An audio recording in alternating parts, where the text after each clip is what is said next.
നമുക്ക് ആദർശിന്റെയും നയനയുടെയും നല്ലൊരു കഥ കേട്ടാലോ? വീഡിയോ ഇഷ്ടപ്പെടുവാണെങ്കിൽ ഒന്ന് ഹൈപ്പ് ചെയ്യാൻ മറക്കരുതേ. ആദ്യമായി കാണുന്നവരാണെങ്കിൽ സബ്സ്ക്രൈബ് ചെയ്യാനും മറക്കരുത് കേട്ടോ. അങ്ങനെ നമ്മൾ കാണുന്ന അനി നയനയും ആദർശിനെ കണ്ടിട്ട് തിരികെ മടങ്ങുവാണ്. ആ സമയത്ത് ആദർശ് നയനയോട് പറഞ്ഞു, എനിക്ക് നല്ല സങ്കടം ഉണ്ടെന്ന് തോന്നേ, കാരണം ഈ തവണത്തെ സെയിൽസും കാര്യങ്ങളൊക്കെ വളരെ കുറവായിരുന്നല്ലോ എന്ന് പറഞ്ഞു. നയന പറഞ്ഞു, അതൊക്കെ നമ്മൾ മുൻകൂട്ടി കണ്ടല്ലേ ആദർശേട്ടാ. അവനോട് പറയുകയും ചെയ്തതല്ലേ? അതെ, വിഷുവിന് കളക്ഷൻസ് കുറവായിരിക്കും എന്ന് പറഞ്ഞാ, പക്ഷെ ഇനിയെങ്കിലും മൂർത്തി ജ്വല്ലറി കുതിച്ചുയർന്നില്ലെങ്കിൽ പിന്നെ ഈ പറയുന്ന അനിയെ മിക്കവാറും മുത്തശ്ശന് MD സ്ഥാനത്തുനിന്ന് മാറ്റൂന്ന് പറഞ്ഞു. അത് കേട്ടപ്പോൾ നയന പറഞ്ഞു, അതൊരു കാരണവശാലും പാടില്ല. അതിനു മുമ്പ് നമ്മൾ സത്യങ്ങളൊക്കെ കണ്ടെത്തണം ആദർശേട്ടാ. അതിന് എത്ര റിസ്ക് എടുത്താലും സാരമില്ല. അത് കേട്ടപ്പോൾ ആദർശ് പറഞ്ഞു, തൽക്കാലത്തേക്ക് നീ റിസ്ക് എടുക്കാനൊന്നും വരണ്ട. അറിയാലോ, നിന്നോട് ഡോക്ടർ എന്താ പറഞ്ഞേ? റെസ്റ്റ് എടുക്കാനായിട്ടല്ലേ പറഞ്ഞേ, അല്ലാതെ എന്റെ പിന്നാലെ എപ്പോഴും നടന്ന് ഇങ്ങനെ ടെൻഷൻ അടിക്കാൻ പറഞ്ഞില്ലോ എന്ന് പറഞ്ഞു. നയന പറഞ്ഞു, അതിന് എനിക്ക് പ്രശ്നമൊന്നും ഇല്ലല്ലോ. പിന്നെ പ്രശ്നമില്ല പോലും, എന്നിട്ടാണോ ഡോക്ടർ അങ്ങനെ പറഞ്ഞതെന്ന് പറഞ്ഞു. നല്ല ക്ഷീണമൊക്കെ ഉണ്ട് നിനക്ക്. അത് പിന്നെ പ്രഗ്നന്റ് ആയി കഴിയുമ്പോൾ സ്വാഭാവികമായിട്ടുള്ള ക്ഷീണങ്ങളൊക്കെ എനിക്കുള്ളൂ, അല്ലാതെ വേറൊരു ക്ഷീണം എനിക്കില്ല. തൽക്കാലത്തേക്ക് നീ ഇതിനെക്കുറിച്ചൊന്നും ഓർത്ത് തല പോയിക്കേണ്ട. അതൊക്കെ നോക്കാൻ ഞാനുണ്ട്. പിന്നെ എന്നെ ഹെൽപ്പ് ചെയ്യാനായിട്ട് അനിയും നന്ദുവും കിരണും കല്യാണി എല്ലാവരും ഉണ്ടല്ലോ. പിന്നെ നീ വിഷമിക്കേണ്ട കാര്യമൊന്നുമില്ല. അധികം വൈകാതെ തന്നെ മൂർത്തി ജ്വല്ലറി പഴയ പ്രതാപത്തോട് തന്നെ കടന്നു വരും. ഇപ്പൊ ഈ കുതിച്ചുയർന്നു വരുന്ന AN ജ്വല്ലറി ഉണ്ടല്ലോ, അവരുടെ കള്ളത്തരങ്ങളൊക്കെ പുറത്തു വരും. അവർക്ക് കുറെ കള്ളക്കടത്ത് സ്വർണം വരുന്നുണ്ട്. അതിന്റെ തടിമെടുക്കാണ് അവർ കാണിക്കുന്നത്. സാരമില്ല.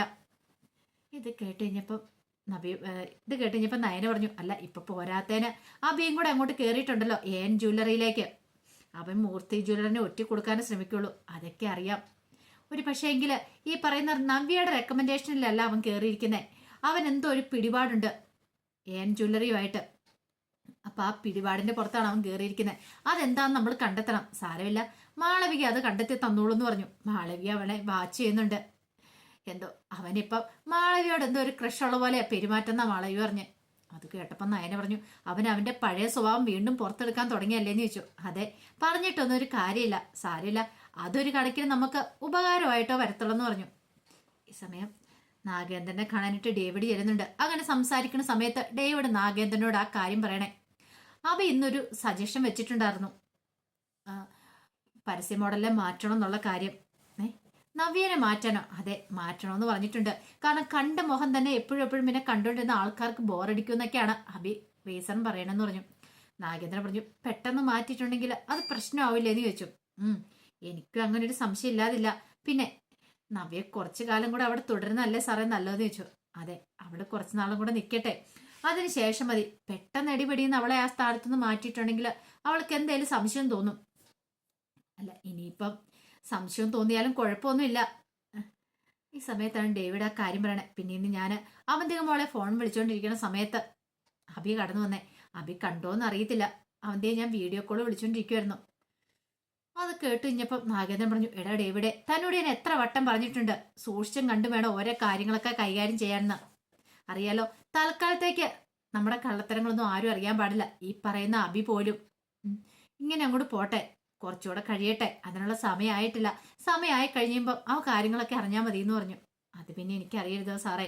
പിന്നെ മാളവിക ഉള്ളതുകൊണ്ട് നല്ല രീതിയിൽ തന്നെ ഇപ്പം AN ജ്വല്ലറി മുന്നോട്ട് പോകുന്നത്. അവളുടെ ഓരോ കളക്ഷൻസും ഒന്നിനൊന്നിനും മെച്ചമായിട്ട് വന്നുകൊണ്ടിരിക്കുക.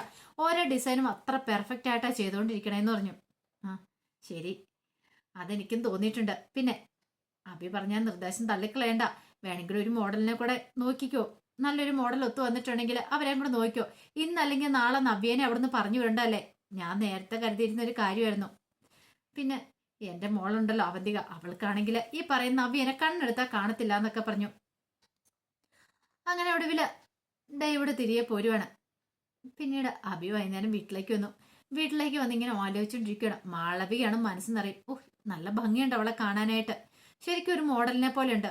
അത് വെച്ച് നോക്കുമ്പോ തന്റെ ഭാര്യയെ നവ്യനെ എന്തിനു കൊള്ളാം. ഏത് സമയത്താണ് എന്താ അവളെ പ്രേമിക്കാൻ തോന്നിയത്. ഒന്ന് വിളിച്ചു നോക്കിയാലോ മാളവികയെ. വേണോ വേണ്ടോന്ന് ആലോചിച്ചു. വിളിച്ചു നോക്കാം എന്നൊക്കെ കരുതിയിട്ട് മാളവികയെ വിളിക്കുകയാണ്. അപ്പോഴേക്കും മാള ചോദിച്ചു, എന്താ സാർ, എന്താ കാര്യം തന്നെ ചോദിച്ചു. അതെ, ഈ സാറ് വിളിയൊന്നും ഇങ്ങനെ വേണ്ട കേട്ടോ എന്ന് പറഞ്ഞു. അല്ല സാറേ, അത് പിന്നെ അതൊക്കെ കമ്പനി മതി. ഇതിപ്പോ കമ്പനി അല്ലല്ലോ, അതുകൊണ്ട് സാറ് വിളിയുടെ ആവശ്യമില്ല.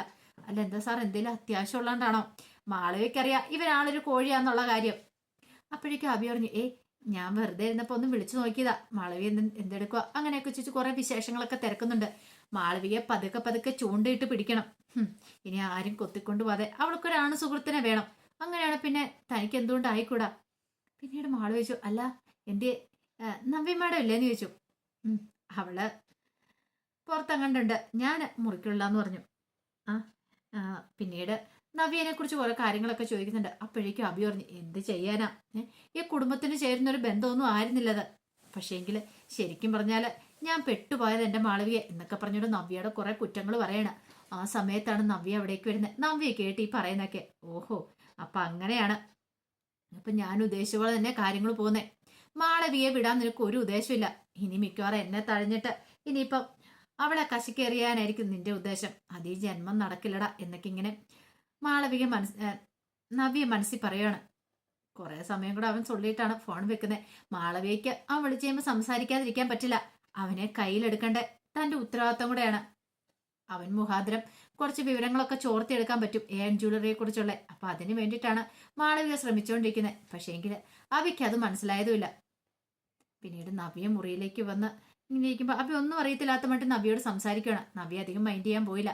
അപ്പൊ അഭിയുടെ വിചാരം എന്താ, രാവിലെ താൻ ആ വേണ്ടാത്ത വർത്താനം പറഞ്ഞുകൊണ്ടായിരിക്കും. ഡേവിഡ് സാറിനെ നീ സ്വാധീനിക്കാൻ ശ്രമിച്ചിട്ടുണ്ടോ, അങ്ങനെയൊക്കെ ചോദിച്ചുകൊണ്ടായിരിക്കും അവൾക്കൊരു ബുദ്ധിമുട്ട് എന്നൊക്കെ കരുതി നവ്യ പിന്നീട് ഒന്നും മിണ്ടാതെ പോയി കിടക്കുവാണ്. അപ്പോഴേക്കും അഭി വന്നിട്ട് പറഞ്ഞു, രാവിലത്തെ പ്രശ്നം എതിരായിട്ട് മാറിയില്ലേ, ഞാനത് അപ്പോഴേ വിട്ടല്ലോ എന്നൊക്കെ പറഞ്ഞു. നവ്യ പറഞ്ഞു, ആയിക്കോട്ടെ, എനിക്കെന്തോ നല്ല തലവേദന എടുക്കണമെന്നൊക്കെ പറഞ്ഞുകൊണ്ട് തിരിഞ്ഞു കിടന്നു. കൂടുതലൊന്നും മൈൻഡ് ചെയ്യാനേ പോയില്ല. ഇനി ഒരിക്കലും ഇവന്റെ ഭാര്യയായിട്ട് താൻ ജീവിക്കില്ല. അതിനി നവ്യനെ കിട്ടില്ല. നവ്യ ഇനി പ്രതികാരം ചെയ്യാനായിട്ട് ഇറങ്ങി തിരിച്ചിരിക്കുന്നത് എന്നൊക്കെ ഒരു ചിന്തയായിരുന്നു നവ്യയുടെ മനസ്സിൽ. പക്ഷെ അഭിയുടെ മനസ്സിലാണെങ്കിലോ ഇവളെ എങ്ങനെയെങ്കിലും ഒന്ന് ഒഴിവാക്കിയാൽ മതി എന്നൊക്കെ ഒരു ചിന്തയുണ്ടായിരുന്നുള്ളൂ. പിറ്റേ ദിവസമായി കഴിഞ്ഞപ്പോൾ ജലജ അഭിയുടെ അടുത്ത് വന്നിട്ട് ചോദിച്ചു, എങ്ങനെയുണ്ടോ മോനെ കമ്പനിയിലെ കാര്യങ്ങളൊക്കെ? അതൊക്കെ നല്ല അടിപൊളിയായിട്ട് പോകുന്നുണ്ട്.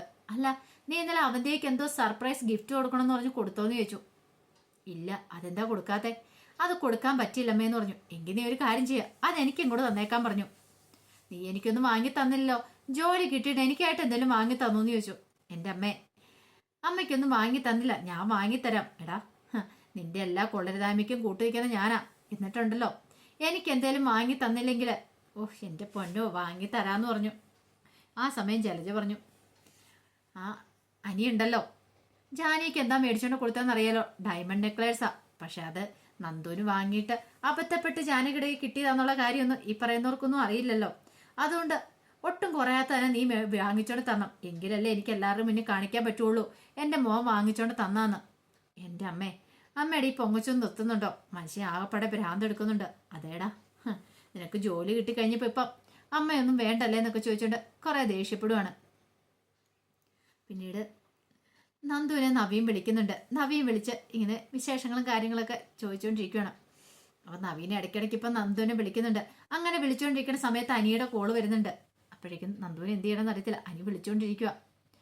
അങ്ങനെ കുറെ സമയം കഴിഞ്ഞപ്പോഴാണ് നവീൻ കോള് കെട്ടിയുന്നത്. പിന്നീട് നന്ദു അനിയെ വിളിക്കുകയാണ്.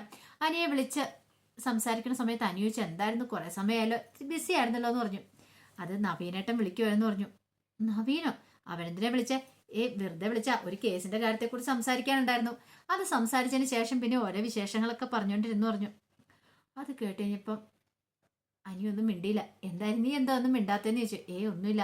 അല്ല, ഞാനൊരു കാര്യം ചോദിച്ചോട്ടെ, ഈ നവീനേട്ടന്റെ കാര്യം ചോദിക്കുമ്പോൾ മാത്രം എന്താ നീ വല്ലാതെ സൈലന്റ് ആയി പോകുന്നത്? എന്താടാ നിന്റെ പ്രശ്നം എന്ന് ചോദിച്ചു. ഒന്നും ഇല്ലടി എന്ന് പറഞ്ഞു. അല്ല, എന്തോ ഉണ്ട്, അല്ലെങ്കിൽ പിന്നെ നീ ഇത്ര ടെൻഷൻ അടിക്കേണ്ട കാര്യമില്ല എന്നൊക്കെ പറയണം. എനിക്ക് പറയാൻ പറ്റുമോ? നവീൻ നിന്നെ പ്രേമിക്കുന്നുണ്ട്, അതിന്റെ ഹംസം ആവാനായിട്ട് തന്നെ ഏർപ്പാടാക്കിയിട്ടുണ്ടായിരുന്നു. താനത് പറയാതിരുന്നാന്ന്. അത് പറയാൻ പറ്റില്ലാത്തതുകൊണ്ട് അനി ഒന്നുമില്ലെന്നും പറഞ്ഞുകൊണ്ട് ഒഴിഞ്ഞു മാറുവാണ്. പക്ഷെ നന്ദുവിന് ചില സംശയങ്ങളൊക്കെ തോന്നുന്നുണ്ട്. അനി എന്തുകൊണ്ടായിരിക്കും ഇങ്ങനെ നവീനന്റെ കാര്യം പറയും മാത്രം ഇങ്ങനെ പെരുമാറുന്നെന്നുള്ളൊരു ചിന്തയൊക്കെ മനസ്സിലുണ്ടാകുന്നുണ്ട്. ഈ സമയത്ത് മുത്തശ്ശൻ്റെ അടുത്തേക്ക് വന്നു. മുത്തശ്ശൻ്റെ അടുത്ത് നിന്ന് സംസാരിക്കുന്ന സമയത്ത് മുത്തശ്ശി പറഞ്ഞു, ഇനിയിപ്പം കുറച്ചാൾ കഴിയുമ്പോഴത്തേനും 5-ാം മാസത്തെ ചടങ്ങൊക്കെയാ നടത്താറാവും. ആ സമയത്തെങ്കിലും ഇദ്ദേഹത്തിന് വരാൻ പറ്റുമോ നയനമോളുടെ അടുത്തേക്ക്, അല്ലെങ്കിൽ നയനമോളെ ആദർശ് മോനെ ഇങ്ങോട്ട് കൂട്ടിക്കൊണ്ട് വരാൻ പറ്റുമോ എന്ന് ചോദിച്ചു. അത് കേട്ട് ഞാൻ മുത്തശ്ശി ചോദിച്ചു, അതെന്താ ഇപ്പം അങ്ങനെ ഒരു ചോദ്യം? 3-ാം മാസ ചടങ്ങ് കഴിഞ്ഞല്ലേ ഉള്ളൂ, എന്തോ എനിക്ക് അങ്ങനെയൊക്കെ തോന്നുന്നുണ്ട്. എത്രയും പെട്ടെന്ന് തന്നെ അവരെയും കൂടെ കൂട്ടിക്കൊണ്ട് വരണമെന്ന്. ഒരു കാര്യം ചെയ്താലോ, നമുക്ക് ഈ സസ്പെൻസ് അങ്ങോട്ട് പൊളിച്ചാലോ. അവരെയും കൂടെ കൂട്ടിക്കൊണ്ട് വരാം. നയനമോളും അവിടെയും കൂടെ ആയതുകൊണ്ട് ഒരു സമാധാനം ഇല്ലെന്നൊക്കെ പറഞ്ഞു. അത് കേട്ടപ്പോൾ മുത്തശ്ശൻ പറഞ്ഞു, പോട്ടെ, ഇങ്ങനെ കുറച്ചാളും കൂടെ പോട്ടെ, ഒരു പക്ഷേ ആദർശനം കൊണ്ട് ചെയ്യാൻ സാധിക്കുമെന്ന് എനിക്ക് ഉറപ്പുണ്ട്.